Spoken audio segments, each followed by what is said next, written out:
Right, welcome everyone to the first streamed 29th Scrim, and what you're going to see today is User joined your channel. one of the matches that we run within the 29th. We're going to be showing you the kind of battles we have between the platoons within the 29th. The platoon, for those of you not up on the army jargon, is just a group of guys that work together as a team. Really, that's what it's going to be. And today, I'm joined with a couple of special guests. First, I've got First Sergeant Sear, one of the veteran members of the 29th. How you doing, Sear? Doing pretty good. How about you? I'm doing great. I'm so excited. It's the first time we're going to be streaming something just like this. So, yeah, I'm really excited to see how it goes. And I'm hoping we see a good battle today. And we got one more guest joining us today, and this guy, you might have seen him around in the Darkest Hour Battalion server. He's a renowned pubber, Dave Fern. Welcome to your first 29th event, Dave. Hey, what up? Thanks a lot, man. I'm really excited. I'm filled with a child's excitement right now to watch some Darkest Hour action. And I just hope for a good game, you know? Just a good game. And this is brand new to you, because the guys that are in the 29th, excuse me, guys that are in the 29th, they've actually, you know, been part of these kind of battles before, but you've seen public gameplay, playing the maps like they are designed to be played. This is going to be the first time you've seen an actual 29th match, correct? Yeah, you're right. I haven't seen a match with, you know, some structure and whatnot, so I'm excited to see what these guys have got, and I'm excited to see what kind of new strategies I get to watch. Yeah, and that's really what it's going to come down to, I think, today, is strategy. Both of these teams are going to be using very similar base weapons, and the base weapon being the rifle, of course. And the rifle for both teams today is going to be bolt action. We've got the Allies today, which are Baker Platoon 2, BP2 for you guys. They're going to be using the Enfield as their weapon of choice, the main weapon that they have the most of. And we've got BP1, Baker Platoon 1, over on the Axis, and of course, the Kar 98, their weapon of choice today. And I'm throwing up the player list here, and you'll see some other weapons that are appearing on both sides. Big ones today, tanks. Sear, tanks. What are they going to do today during the scrim? Well, tanks are hopefully gonna hunt each other down, not get blown up by the anti-tank personnel. Yeah, and I think that the big guy to watch out for is over on Allies, PFC Lita. For those of you in the 29th, we've seen some unbelievable play from Lita in the last couple weeks, so if he can pull through again with his tank, I don't know if the Axis are going to be able to take him down. Beyond just tanks, though, you know, both teams are going to have the Tank Hunter class, and I mean, one good rocket will be able to eliminate either of these guys, or either of the tanks. So, I don't know, it's pretty exciting. I think that the dynamics between the anti-tank and the tank are going to be a really big thing to this scrim, because I guess I should explain the rules to some of the non-29th guys that might be watching this. This is going to be a one life, no respawn round, so both of these teams, we're looking at 29 versus 30. They're going to be playing with no respawns, so they're going to start in a certain location, they're going to have a certain objective, and they're going to need to use their 30 men, approximately, to accomplish that objective. As people die, they will not be reinforced, so if you lose your tank, you're not getting another one. If you lose your BAR or your FG, you're not getting another one. You really have to be smart and use some strategy with these guys, because you throw a lot of guys away and you're going to be on the back foot.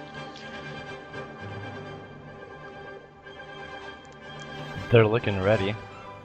Yeah, and this is just something we do within the 29th, is both these teams are going to take the time to give out the weapons to the guys that they want to actually have these weapons. So for a fair match, they've discussed between each other, the Allies and the Axis leaders, of course, how many weapons they want to have on each side. And, you know, tough negotiations sometimes go down with how many BARs you want to have compared to how many MP40s and stuff like that. I'm a large supporter of the BAR over the MP40, so I'd be arguing. Well, the BAR for is kind of the most overpowered gun in the game, so it's pretty easy to support it. Yeah, if you're an ally, of course. Of course. Well, they're just setting up and giving the guns to the guys they want to have them, because there's a lot of skilled guys on each of these platoons on each side, and you want to make sure the right guy gets the right weapon. So the leaders are sending them out to the people they want. Okay, let's have a look at the teams. I'm looking at the list right now, trying to look for some recognizable names. There's Janch over there on the Axis team, and Maloney. Yeah, Janch and Maloney, these are two guys that actually play quite a bit in our battalion server. Yeah, they Both. play pub a lot. Very strong riflemen, both of them. And Janch is one of the stronger riflemen we have in all of Baker Company, so nice to see him with the rifle instead of something more like the heavy like he's also played as. We got, I guess Lar is he gonna be playing tank for the Axi? No, Lara's actually going to be using the MP40 today, so gonna see him mash some guys down.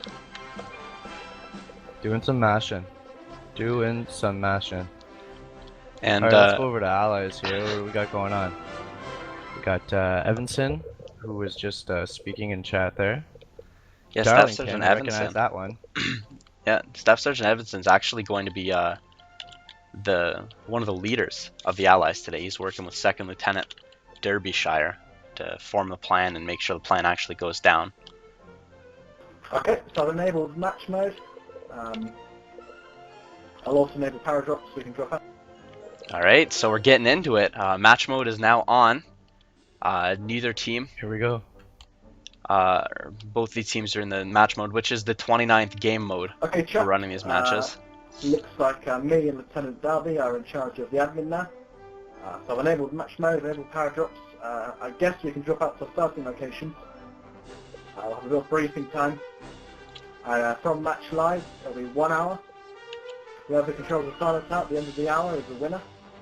If it's contested, overtime is announced until there is a clear team in control of the silo. At that point, they win. Alright, so he explained it better than I ever Lieutenant could. Browning and Staff Sergeant Lev will be referee, and at the end of that hour, they'll decide who's won. If it's still contested at the end of the hour, they'll play on in overtime until they're happy someone's in full control of the silo. Lieutenant Darby, do you have anything to add on to that?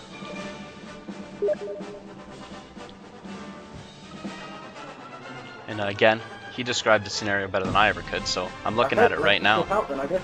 Axis obviously started at the South Village approach. Canadians, you guys started at Putot North End. Good luck. Let's drop out. This right here, what I'm looking at right here is going to be the objective. So, the silo tower, one of the bigger buildings on the entire map. It's going to be square in the middle of both their starting positions. And I'm going to fly up a little high. You're going to get a good view of this if you've never actually seen Putot, but see some wide flanks on both sides of this silo tower. So either of these teams can take these massive flanks around if they want to get here. They can also just go straight down the road if Obviously, they're... we're setting up. Make sure you're inside the cat point itself. You can't start from outside, obviously. So until it's live, you have to stay within the cat point. Alright, so either team can do big flank around, or they could go straight at the silo tower if that's what they so desire. It'll be a 1 hour round, so we're in for the long haul today. I guess it really depends how aggressive both these teams are. Both these teams really go for the kill. You kill everybody on the other side, and that's a win as well. So nice to see what kind of strategies we see. I'm expecting first platoon, the Axis today. I'm expecting a lot of aggression out of them. They've shown aggression in the past. I think that if there's anyone that's going to actually go for the kill today, it's going to be the Axis team. The Allies, though, I don't know. Like I said, they've got some really strong tankers over there, and with a strong tanker, you never know what could happen. So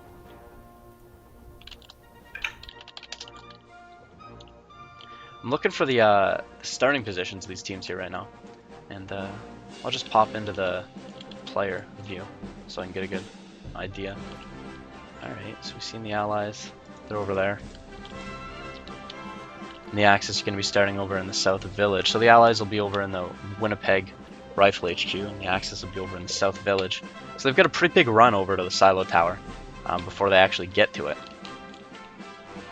And that'll allow for even more maneuvering and all that. First Sergeant Sear, you mind watching